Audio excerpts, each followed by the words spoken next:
जी मम्मी नहाली, दादा नहाले जी दादी नहाली, पापा नहाले जी मम्मी नहाली। गंगा यमुना सरस्वती की अनारा भैया हो, चल गंगा नहलाए भैया,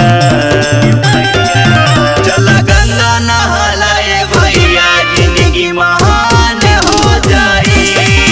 चल गंगा नहलाए भैया, जिंदगी महान हो जाए।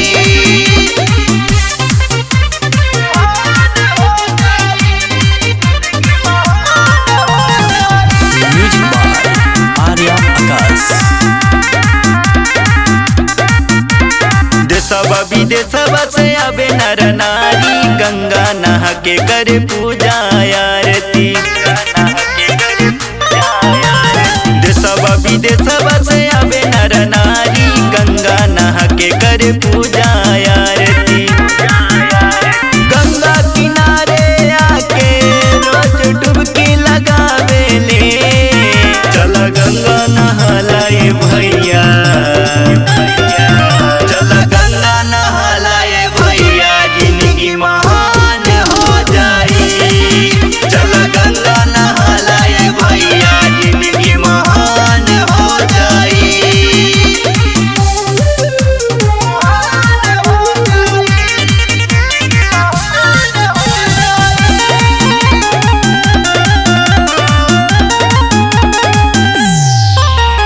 बरहु बरी सबके हबे महाकुंभ हो, टेंट सिटी बन गइल हिया हो।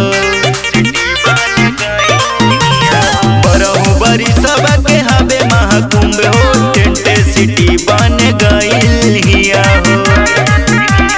रहै खाई का व्यवस्था कुल हिया हो जाई हो, चल गंगा नहलाए भैया,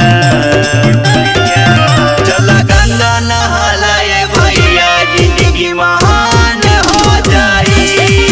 चल गंगा नहलाए भैया, जिंदगी महान हो जाए।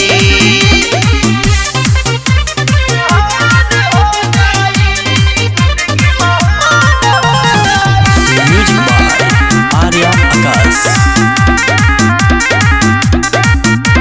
अघोरी सन्यासी महाकुंभे में अइले, अपने धुनी जला के बैठी गइले।